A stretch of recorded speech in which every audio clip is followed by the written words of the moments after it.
Hey, here we are, page 73. I don't know how the muggles manage without magic, he said as they climbed a broken down escalator which led up to a bustling road lined with shops. Hagrid was so huge that he parted the crowd easily. All Harry had to do was keep close behind him. They passed bookshops and music stores, hamburger bars and cinemas, but nowhere that looked as if it could sell you a magic wand. This was just an ordinary street full of ordinary people. Could there really be piles of wizard gold buried miles beneath them? Were there really shops that sold spellbooks and broomsticks? Might this not all be some huge joke that the Dursleys had cooked up? If Harry hadn't known that the Dursleys had no sense of humour, he might have thought so. Yet somehow, even though everything Hagrid had told him so far was unbelievable, Harry couldn't help trusting him. "This is it," he said Hagrid, coming to a halt. "The Leaky Cauldron. It's a famous place." It was a tiny, grubby-looking pub. If Hagrid hadn't pointed it out, Harry wouldn't have noticed it. It was there. The people hurrying up by didn't glance at it. Their eyes slid from the big bookshop on one side to the record shop on the other, as if they couldn't see the leaky cauldron at all. In fact, Harry had the most peculiar feeling that only he and Hagrid could see it. Before he could mention this, Hagrid had steered him inside. For a famous place, it was very dark and shabby. A few old women were sitting in a corner, drinking tiny glasses of sherry. One of them was smoking a long pipe. A little man in a top hat was talking to the old barman, who was quite bald and looked like a gummy walnut. The low buzz of chatter stopped when they walked in. Everyone seemed to know Hagrid. They waved and smiled at him, and the barman reached for a glass, saying, "The usual, Hagrid." "Can't, Tom. I'm on Hogwarts business," said Hagrid, clapping his great hand on Harry's shoulder and making Harry's knee buckle. "Good Lord," said the barman, peering at Harry. Can this be?" The leaking cauldron had suddenly gone completely still and silent. "Bless my soul," whispered the old barman. "Harry Potter! What an honour!" He hurried out from behind the bar, brushed towards Harry and seized his hand, tears in his eyes. "Welcome back, Mr. Potter, welcome back." Harry didn't know what to say. Everyone was looking at him. The old woman with the pipe was puffing on it without realizing it had gone out. Hagrid was beaming. Then there was a great scraping of chairs, and next moment Harry found himself shaking hands with everyone in the leaky cauldron. "Doris Crookford, Mr. Potter. Can't believe I'm meeting you at last. So proud, Mr. Potter. I'm just so proud. Always wanted to shake your hand. I'm all of a flutter." "Delighted, Mr. Potter. Just can't tell you," Diggles the man Diddless Diggle. "I've seen you before," said Harry, as Diddless Diggle's top hat fell off in his excitement. "You bowed to me once in a shop." "He remembered," cried Diddless Diggle, looking around at everyone. "Did you hear that? He remembered me." Harry shook hands again and again. Doris Crockford kept coming back for more. A pale young man made his way forward, very nervously. One of his eyes was twitching. "Professor Quirrell," said Harry. "Professor Quirrell will be one of your teachers at Hogwarts." "Potter," stammered Professor Quirrell, grasping Harry's hand. "Can't tell you how pleased I am to meet you." "What sort of magic do you teach, Professor Quirrell?" "Defense against the dark arts," muttered Professor Quirrell, as though he'd rather not think about it. Not that you need it, not that you need it, eh, Potter?" He laughed nervously. "You'll be getting all your equipment, I suppose. I've got to pick up a new book and vampires myself." It looked terrible at the very thought. Terrified at the very thought, but the others wouldn't let Professor Quirrell keep Harry to himself. It took almost 10 minutes to get away from them all. At last, Hagrid managed to make himself heard over the babble. "Must get on. Lots to buy. Come on, Harry." Doris Crookford shook Harry's hand one last time, and Hagrid led them through the bar and out into a small walled courtyard, where there was nothing but a dustbin and a few weeds. Hagrid grinned at Harry. "Told ya, didn't I? Told you were famous. Even Professor Quirrell was trembling to meet you, mind you. He's usually trembling." "Is he always that nervous?" "Oh, yeah. Poor bloke. Brilliant mind. He was fine while he was studying all the books, but then he took a year off to get some first-hand experience." first-hand experience. They say he met vampires in the Black Forest and there was a nasty bit of trouble with a hag. Never been the same since. Scared of the students, scared of his own subject now. Where's my umbrella? Vampires, hags? Harry's head was swimming. Hagrid, meanwhile, was counting bricks in the wall above the dustbin. 3 up, 2 across, he muttered. Right. Stand back, Harry. He tapped the wall 3 times with the point of his umbrella. The bricks he had touched quivered. It wriggled. In the middle, a small hole appeared. It grew wider and wider. A second later, they were facing an archway large enough even for Hagrid, an archway onto a cobbled street which twisted and turned out of sight. Welcome, said Hagrid, to Diagon Alley. He grinned at Harry's amazement. They stepped through the archway. Harry looked quickly over his shoulder and saw that archway shrink instantly back into solid wall. The sun shone brightly on a stack of cauldrons outside the nearest shop. Cauldrons, all sizes, copper, brass, pewter? Silver, self-stirring, collapsible, said a sign hanging over them. Yeah, you'll be needin' one, said Hagrid, but we gotta get your money first. Harry wished he had about 8 more eyes. He turned his head in every direction as they walked up the street, trying to look at everything at once. The shops, the things outside them, the people doing their shopping. A plump woman outside an apothecary's was shaking her head as they passed, saying, Dragon liver, 16 sickles an ounce. They're mad. A low, soft hooting came from a dark shop with a sign saying, Elopes Al Emporium Torsi? Screep Barn Brain Bro. What the heck? Oh, it says brown. Brown and snowy. Several boys of about Harry's age had their nose against a window with broomsticks in it. Look, Harry heard one of them say, the Nimbus 2000, fastest ever. There were shops selling robes, shops selling telescopes and strange silver instruments Harry had never seen before, windows stacked with barrels of bats' spleens and eels' eyes, tottering piles of spell books, quills and rolls of parchment, potion bottles, globes of the moon.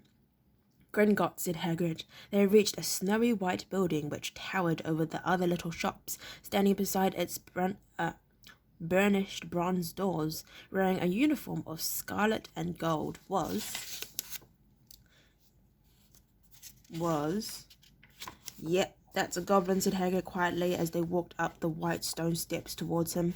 The goblin was about a head shorter than Harry. He had a swarthy, clever face, a pointed beard, and, Harry noticed, very long fingers and feet. He bowed as they walked inside. Now they were facing a second pair of doors, silver this time, with words engraved upon them. Enter, stranger, but take heed of what awaits the sin of greed. For those who take but do not earn must pay most dearly in their turn. So if you seek beneath our floors a treasure that was never yours, thief, you have been warned, beware of finding more than treasure there.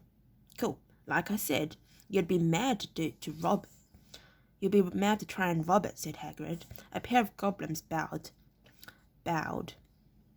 them through the silver doors, and they were in a vast marble hall. About 100 more goblins were sitting on high stools behind a long counter, scribbling in large ledgers, weighing coins on brass scales, examining precious stones through eyeglasses. There were too many doors to count leading off the hall, and yet more goblins were showing people in and out of those. Hagrid and Harry made for the counter. Morning, said Hagrid to a free goblin. We've come to take some money out of Mr. Harry Potter's safe.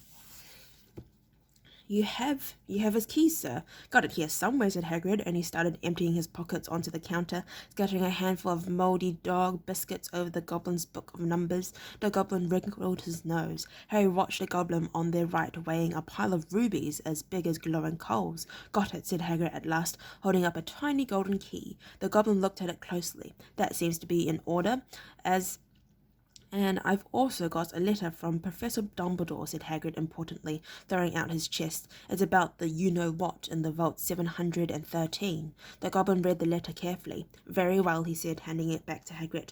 I will have someone take you down to both vaults. Griphook. Griphook was yet another goblin. Once Hagrid had crammed all the dog biscuits back inside his pockets, he and Harry followed Griphook towards one of the doors leading off the hall. What's the you-know-what in Vault 713? Harry asked.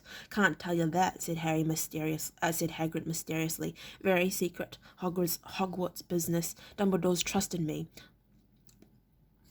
More'n my job's worth to tell you that. Griphook held the door open for them. Harry, who expected more marble, was surprised. They were in a narrow stone passageway lit with flaming torches. It sloped steeply downwards, and there were little railway tracks on the floor. Griphook whistled, and a small cart came hurtling up the tracks towards them. They climbed in, Hagrid with some difficulty, and were off. At first they just hurled through a maze of twisting passages. Harry tried to remember left, right, left, middle fork, right, left, but it was impossible. The rattling cart seemed to know its own way because Griphook wasn't steering. Harry's eyes stung as the cold air rushed past them, but he kept them wide open. Once he thought he saw a burst of fire at the end of a passage and twisted round to see it as it was a dragon, but too late they plunged even deeper, passing an underground lake, a huge I don't know what that is, and maggots grew from the ceiling and floor. I never know, Harry called to Hagrid over the noise of the cart. What's the difference between a stalagmite and a stalactite? Stalagmite's got an M in it, said Hagrid. And don't ask me questions just now. I think I'm gonna be sick. It did look very green, and when the cart stopped beside a small door in the passage wall, Hagrid got out and had to lean against the wall to stop his knees trembling. Griphook unlocked the door. A lot of green smoke came billowing out, and as it cleared, Harry gasped. Inside were mounds of gold coins, columns of silver, heaps of little bronze nuts. All yours, smiled Hagrid. All Harry's. It was incredible. The Dursleys couldn't have known about this, or they'd have had it from him faster than blinking. How often they complained how much Harry cost them to keep, and all the time there had been a small fortune belonging to him, buried deep under London. Hagrid helped Harry pile some of it into a bag. The gold ones are galleons, he explained. 17 silver sickles to a galleon, and 29 nuts to a sickle. It's easy enough, right? That should be enough for a couple of terms. We'll keep the rest safe for you. He turned to Griphook. Vault 713 now, please. And can we go more slowly? One speed only, said Griphook. They were going even deeper now and gathering speed. The air became colder and colder as they hurled right round corners.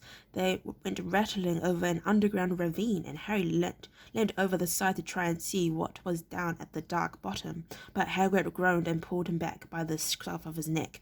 Vault 713 had no keyhole. Stand back, said Griphook importantly. He stroked the door gently with one of his long fingers, and it simply melted away. If anyone but a Gringotts goblin tried that, they'd be sucked through the door and trapped in there, said Griphook. How often do you check to see if anyone's inside? Harry asked.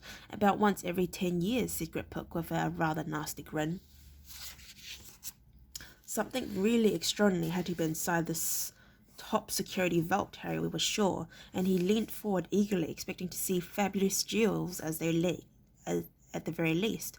But at first he thought it was empty. Then he noticed a grubby little package wrapped up in a brown paper lying on the floor. Harry picked it up and tucked it deep inside his coat. Harry longed to know what it was, but knew better than to ask. Come on, back in this infernal cart, and don't talk to me on the way back. It's best if I keep my mouth shut, said Hagrid.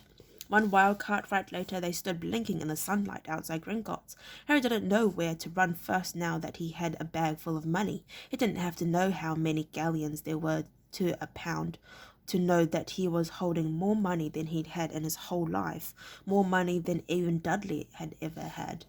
Might as well get your uniform, said Hagrid, nodding towards Madame Malcolm's robes for all occasions. Listen, Harry, would you mind if I slipped off for a pick-me-up in the leaky cauldron. I hate them, Gringotts carts. He did still look a bit sick, so Harry entered Madame Malcolm's shop alone, feeling nervous. Madame Malcolm was a squat, smiling witch dressed all in mauve. Hogwarts, dear, she said, and Harry started to speak. Got the lot here, another young man being fitted up just now, in fact. Alright, I'd like to thank you for listening to read up to page 82. If you'd like to listen to me read from page 83 onwards, then please stay posted and hopefully I will see you next time. Bye bye.